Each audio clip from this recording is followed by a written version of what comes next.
Hello friends! Today I am coming to you with a very snuggly Roka, now wrapped under a blanket right next to me. She was a moment ago sat on top of me. Every single time I try and sit down to do a video, a certain someone, not naming any names, joins me. Which is glorious and lovely and adorable, but not particularly convenient for being able to sit and talk to you guys. So she is now snuggled under a blanket, very happy, and I am here to talk to you today about the question, what if? Now, for me in my recovery journey, what ifs showed up in so many different ways.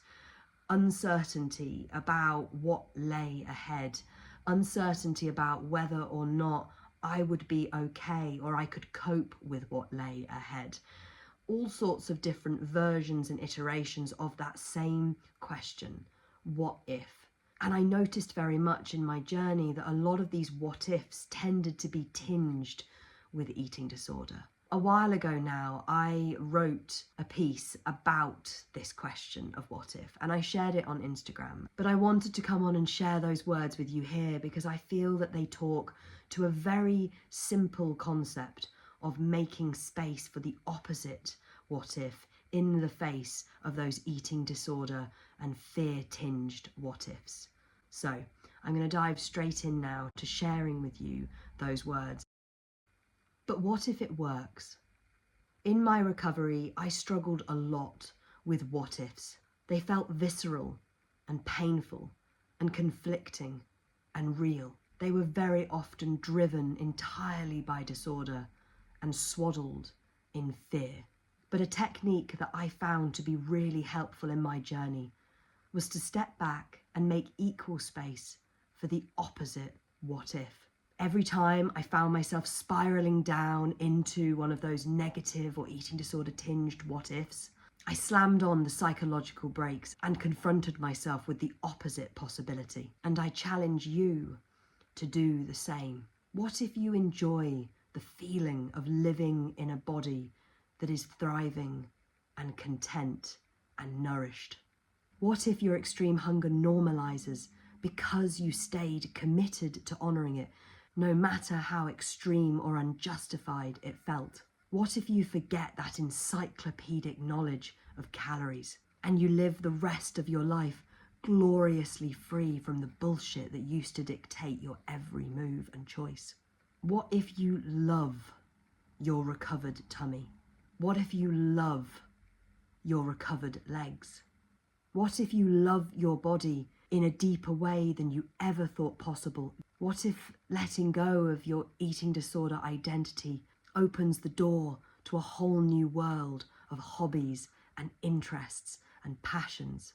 What if your weight becomes this neutral concept that is joyously irrelevant to your life? What if your fears of not being able to eat X, Y, Z once you're recovered fade into insignificance as you really, truly, deeply realize that unconditional permission is for life, not just for recovery? So I encourage you, take a step back from your negative, disorder-fueled what ifs and focus your spotlight of attention on the opposite possibility. What if it works? What if freedom is glorious? What if you can do it? And what if it's brilliant? I really hope that those words resonate with you as I remember them resonating with me as I wrote them, and as they still ripple resonation within me, speaking them here today. Recovery is a time that is often full of doubts and uncertainty, fear and anxiety. And I remember only too well how easy it can be at times to be sucked into that completely. But this is why exercises and intentional practices like this are so important. You are not your eating disorder. Your thoughts are not facts. You have the power within you to step back, to get curious, to call out and identify the thoughts that are coming from your eating disorder, the thoughts that do not serve you and your recovering self. And you have also got the power within you to redirect your spotlight of attention towards things that serve you better in the here and now, towards the things that support you in the journey that you are on, towards things that you want to be nurturing and nourishing for and within your future self. You hold the power.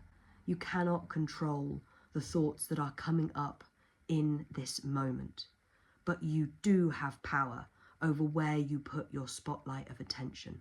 So I really would love to hear in the comments below what has stood out to you from my sharing here. And also, if you are happy to do so, a positive recovery aligned what if that you are going to work and practice on shifting your spotlight of attention towards. So thank you again, as always, for your love and support on this channel. Wherever you are, whatever you're doing, have a wonderful day. And I really look forward to speaking to you in the next one. Bye.